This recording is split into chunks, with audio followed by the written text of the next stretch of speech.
तो आज के क्लास में हम पढ़ेंगे अकबर के 9 रत्न। दोनों को हम मिलाते हैं बच्चे। अकबर मुगलिया सल्तनत का कौन सा शासक था?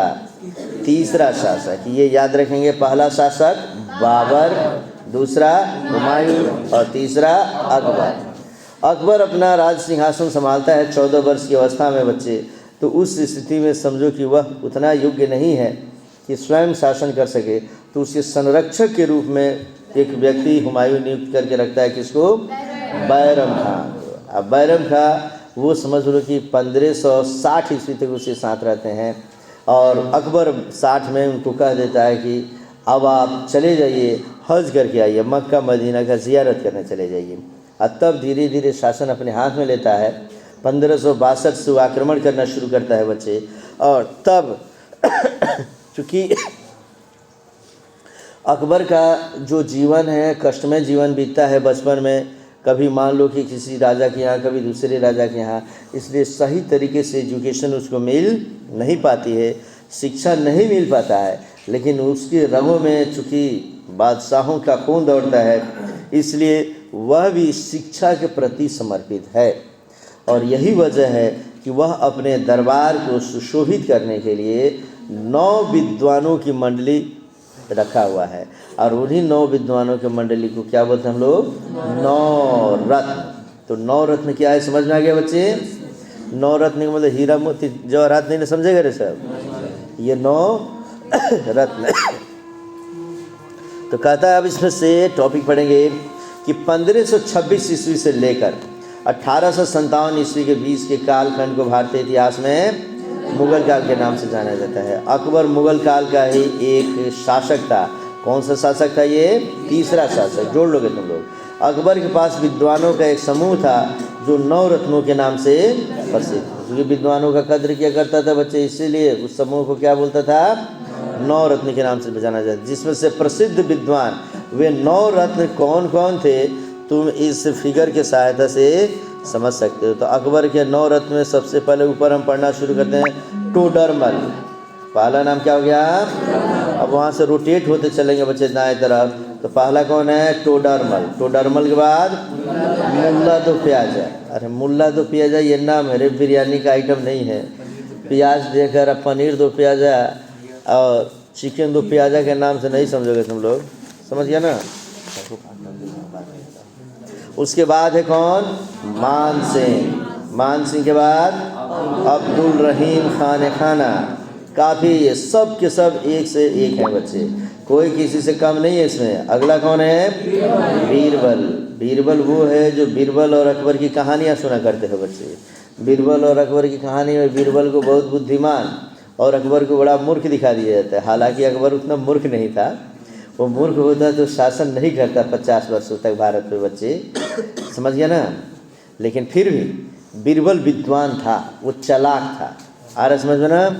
और उसके बाद कौन थे? अबुल फजल, जिसने रचना किसी कर दी आईने अकबरी अकबरनामा की, जिसे मैं पढ़ा चुका हूँ। अगला है मियाँ तानसेन। तानसेन के बारे में जानोगे बच्चे? वो तानसेन एक बार जब अपनी धुन को तान देता था बच्चे, तो समझ लो बुझे हुए दीप प्रज्वलित होते थे, बारिश होना शुरू हो जाता था बच्चे। कई बार तो पता चला कि कहीं आग लग गया है, तानसेन को बता दिया जाता था। तानसेन जब अपनी धुन बजाता था तो पता चलता है कि आग बरसना शुरू, पानी बरसना शुरू हो गया। दरअसल 20-20 में कभी कभी कबीर की वाणी याद आ जाती है मुझे, जिसमें कबीर ने कहा कि कबीर की तो उल्टा बानी, बरसे कम वाला भीगे पानी। आ समझ में ना? कबीर की तो उल्टी बात माने उल्टा माने, उल्टा ही बोलते हैं क्या? माने ज़माना बदल गया है बच्चा, बरसे कम बल अब भीगे पानी। माने एक चोर हो और एक साधु हो, तो अगर चोर चोरी करने के बाद भी आता है तो साधु को खूब डांटने लगता है। आ रहा समझ में ना?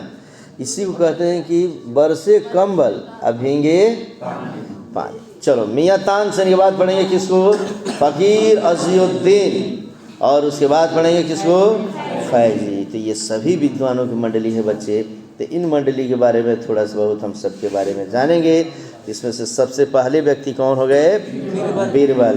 तो बीरबल अपनी बुद्धिमता, तत्परता और हंसी मजाक के लिए प्रसिद्ध था। माने समझ लो वो हाजिर जवाब था बच्चे। जैसे ही अकबर किसी प्रश्न को करता था उसका उत्तर भी देता था, मजाकिया लहजे में असामान्य तौर पे उसको सुझाव देता था।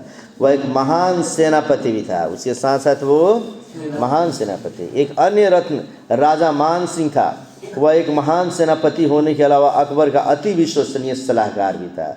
माने मान सिंह याद करो किसका भाई है? जोधा का। जोधा बाई उनकी जो पत्नी है तो उन्हीं का भाई है, और अकबर को अपने साले से बहुत प्रेम भी है बच्चे। अपना मुख्य सलाहकार भी रखा हुआ है, ठीक है ना।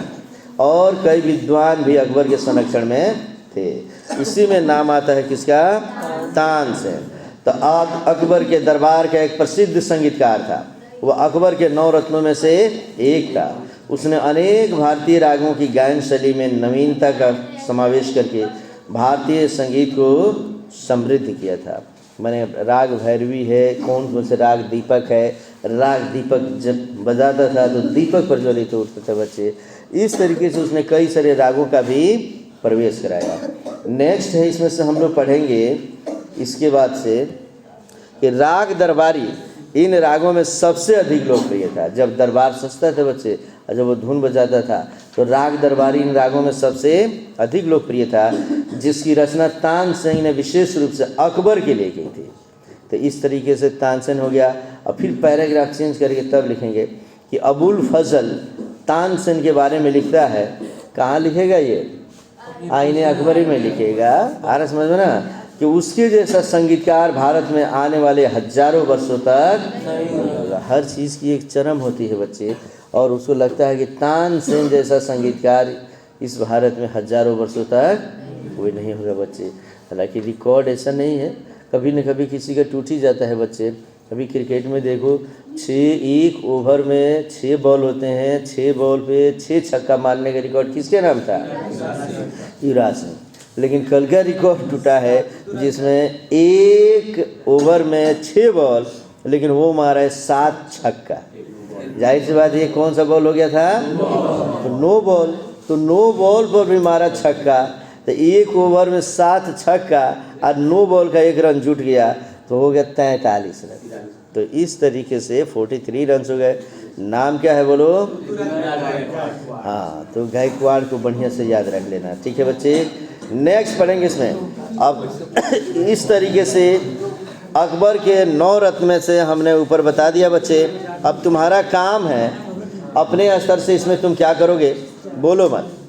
टोडरमल, मुल्ला दो प्याजा, मान सिंह, अब्दुल रहीम खान खाना, बीरबल, अबुल फजल, मियाँ तानसेन, फ़कीर अज़ीउद्दीन और फैजी। तुम्हारे लिए होमवर्क देता हूँ बच्चे, जो पिछला नोट्स में दिया हूँ उसमें सबके बारे में डिटेल से थोड़ा थोड़ा लिखा हूँ।